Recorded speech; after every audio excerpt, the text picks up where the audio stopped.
Et avant ce match entre la Côte d'Ivoire et la Guinée équatoriale, cet autre match entre le Mali et la Tunisie qui a vu la victoire des Maliens 1-0.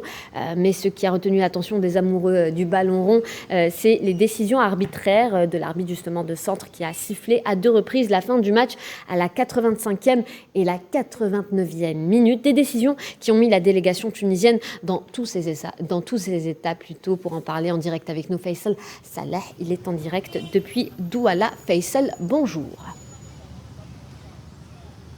Bonjour Fatma, bonjour tous les téléspectateurs de Al 24 News.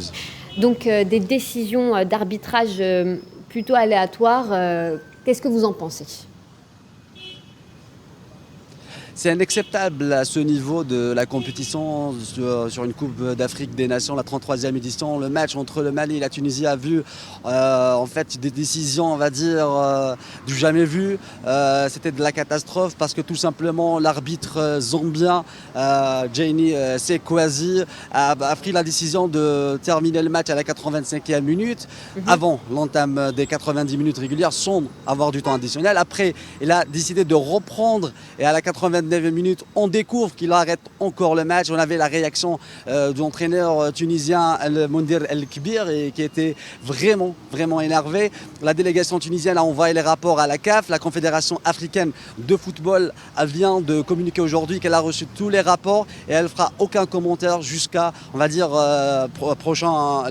jusqu'à les prochaines heures. Avec moi aujourd'hui un confrère camerounais pour parler des décisions de l'arbitre zambien Sekwazi, parce que tout simplement c'est un arbitre qui était déjà sanctionné avant par la Confédération africaine de football. Si on revient un peu en arrière, en 2018, la demi-finale entre Luanda et l'Espérance de Tunis, cet arbitre-là, il était sanctionné après des décisions, on va dire aussi des fautes d'arbitrage.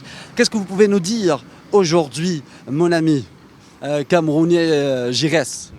Déjà, merci Faïssa de me donner la parole. Je pense que par rapport à ce fait de match qui s'est produit hier à Limbé, c'est carrément un gros scandale dans l'organisation de cette 33e édition de la Coupe d'Afrique des Nations ici au Cameroun. Parce que Jaini Sekwazi a pris la décision lui seul de terminer le match avant même la fin du temps réglementaire. Vous l'avez bien relevé dans un premier temps. Et s'il fait la fin du match, on joue pourtant la 85e minute. Après, il revient sur sa décision, le match se déroule. Et il y a eu cette action litigieuse où le Malien Ibrahima écope d'un carton rouge. C'est une situation assez légère, c'est une faute légère, déjà invraisemblable par rapport à cette décision qui a été tellement spontanée. Et le troisième fait justement, c'est cette fin de match, on joue la 89e minute, on s'approche à 10-15 secondes de la fin du temps réglementaire. Le quatrième arbitre de la partie se prépare pour afficher le temps additionnel. Mais Jaini Sekwazi n'attend même pas que ce quatrième arbitre présente le temps additionnel et décide d'interrompre, d'arrêter totalement le match. Pour moi, je pense que voilà encore une situation qui donne un peu raison à ces Occidentaux, ces détracteurs du football africain, que voilà, en Afrique, c'est un peu du laisser aller, parce qu'une décision comme celle-là, pour un match aussi important dans une phase finale de Coupe d'Afrique des Nations, je pense que la CAF doit un peu revoir la programmation de ses arbitres.